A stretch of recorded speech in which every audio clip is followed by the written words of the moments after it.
So the 2026 draft is officially over, and the Ravens had 11 draft picks, the second most of any of the teams in the whole entire draft, and I just wanted to go through all 11 picks and kind of give my 2 cents on them. I know I kind of reacted to them in their own video, but it was right when they were drafted, and although I knew a lot of the prospects and was able to talk about them for the most part, looking more into them now, I can say that I can make my rankings for these players. So without further ado, let's just get it started with the first round draft pick. So with the 14th overall pick in the first round, the Baltimore Ravens selected Vega Ioane, the guard out of Penn State, and this gets an A+ rating right off the bat. It may not be like the sexiest pick, but this guy's great in pass protection. He didn't allow a sack in each of his last 2 years in college and only 3 his entire college career, and he blocked in a backfield that featured Katron Allen and Nicholas Singleton, one of the best college football running back duos in the whole entire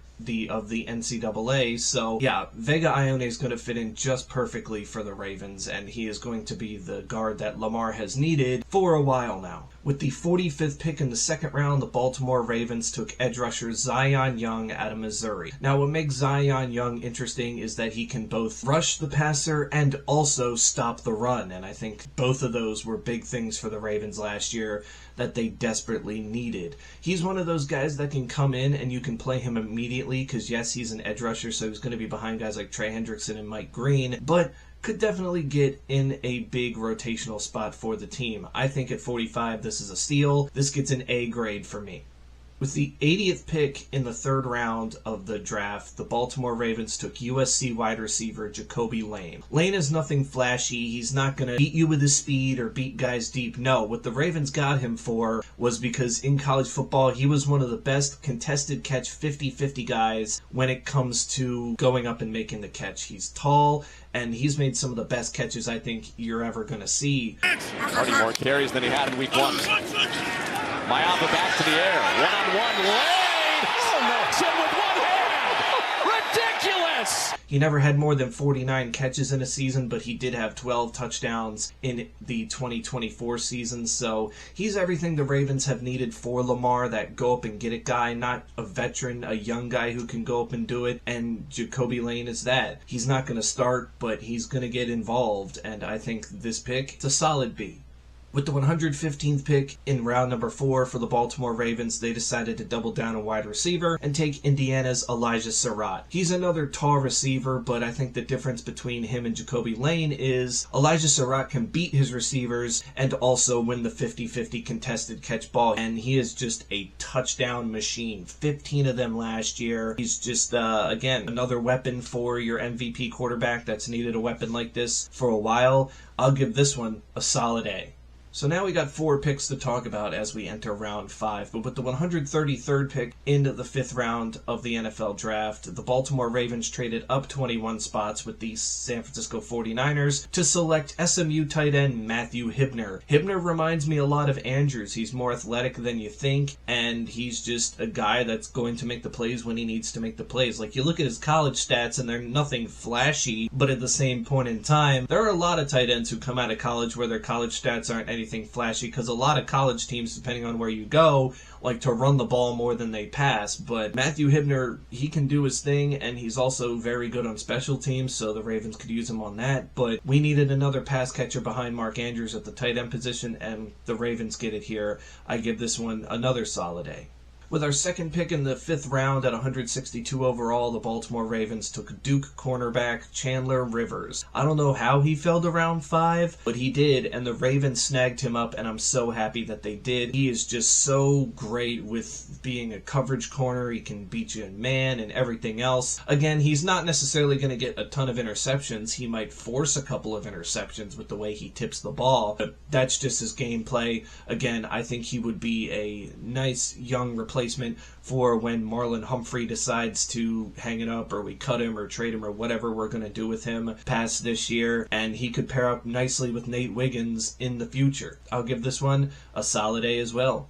With the 173rd pick in the 5th round, the Baltimore Ravens took Alabama tight end Josh Cuevas. Here's the first pick that I didn't necessarily like. I'm not saying that Josh Cuevas is bad, but I felt like there was better options out there. I think the thing that really attracted the Ravens to him was that he can catch when he needs to, and he also can be used as like a blocking fullback hybrid almost, because the Ravens, they have a fullback, but he's an inexperienced fullback, and they let Pat Ricard walk. So they kind of need that guy that can line up in that position and do his thing, and Cuevas is that guy. Now, how much playing time is he going to get? I don't really know, but I felt like this was one of the weaker picks the Ravens made. I give it a C+. And then the next pick right after that, at pick number 174, the Baltimore Ravens took Clemson running back, wide receiver, Adam Randall. Another interesting pick because he only had one full year at college of being a running back, and then he was kind of like a sporadic receiver at Clemson before that. But again, what the Ravens really like about him, he is great at pass catching out of the backfield. He is super fast, and that's probably what the Ravens are going to use him for a lot, and also on kick returns probably as well, if I had to guess, because he can do that too. This is just a nice solid depth piece and a guy who could be used way more in the future. Maybe not so much this year with the Ravens' depth at running back, but I see him making the roster and making some contributions. I'll give this one a B. With the 211th pick, the Ravens in round 6 took Michigan State punter Ryan Eckley. This guy had the best leg in the draft of any of the punters, I think, out there. Like I said, it was between him and Brett Thornton that I thought the Ravens were going to draft him. Both of them were available at this point, but I'm not complaining. See, the Ravens have a track record when it comes to drafting punters, and they do a really good job of it. Dave Zastudil, Sam Cook, and Jordan Stout were all great punters when they were with the Ravens, and even guys like Stout and Zastudil got big paydays in free agency when their time was up with the Ravens. But Ryan Eckley can be that guy that can just flip the field pretty quick. You can be punting from your own end zone, and he might kick the ball down to the opponent's 10-yard line. That's just how good he is. And because of this, I'll give it a B+, because he's just a punter, but as long as he can do his job, then that's significant. Then, with the 250th pick and their first pick in the 7th round, the Baltimore Ravens decided to stay in the state of Michigan and take Michigan defensive tackle Rayshawn Benny. Another one kind of like Zion Young, who can rush the passer a little bit, but he's more disruptive in the run game, and the Ravens definitely needed a defensive tackle heading into this draft. And again, the fact that he was there in round 7 with just 7 picks left total in the whole entire draft, and the Ravens snagged him up. Yeah, this could be one of the biggest steals of the draft. I think the Ravens made the right decision, and it gets a B+ from me.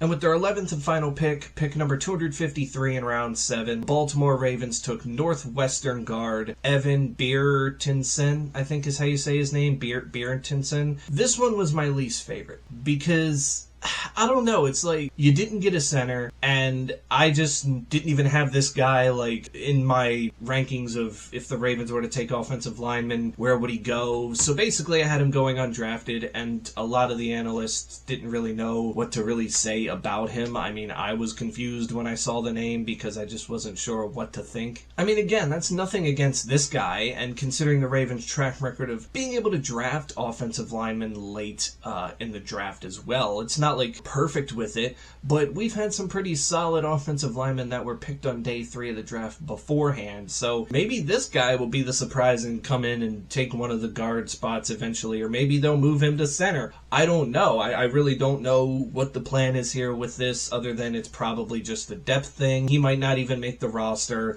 come the start of the regular season. So yeah, this was the Ravens' worst pick by far. I give it a C.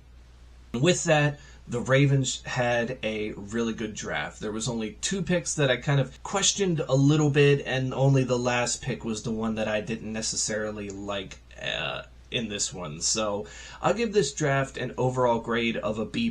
It's deserving for the Ravens. They got a couple steals here, and even in the first round, yes, they made the obvious less sexy choice, but that was the best decision they could have made, even if Ruben Bain, yes, was still on the board. You just need to protect your MVP quarterback, and they at least addressed getting Lamar those weapons in the later rounds with guys like Lane and Surratt and Matthew Hibner. So the Ravens, excellent job, Eric DeCosta, excellent job, and Jesse Minter for his first draft. Kind of surprised they went offense heavy, but they also kind of needed it. But, you know, with a defensive-minded head coach, I'm sure he will make the defense as it should be, which is really good. But that was just my take on the Ravens 2026 draft class. You can tell me in the comments below, what do you think? Who's the most surprising pick the Ravens made? Who do you think in this draft is going to be a steal for them? Because like I said, there's a couple options here. And who do you think was the worst pick of this bunch? Because when you pick 11 times, obviously there's going to be names that you probably just don't know or you didn't want that they end up picking anyway. Because sometimes when you get later in the draft, some teams are like, all right, this guy's probably not going to be a starter or be on the team, but let's just take him right now because, you know, if we cut ties with him, there's going to be no cap issue there and whatnot, this, that, and the other. But until then, stay safe out there, and I will catch you all in the next one. Big dog. I'll end you! That's mine! He scored. He scored. There he is! There's my favorite white boy! Hey, get out of here! This is my house! I don't really want this. Fast as fuck, boy. Field goal punt, y'all. You shall not pass! Who are you?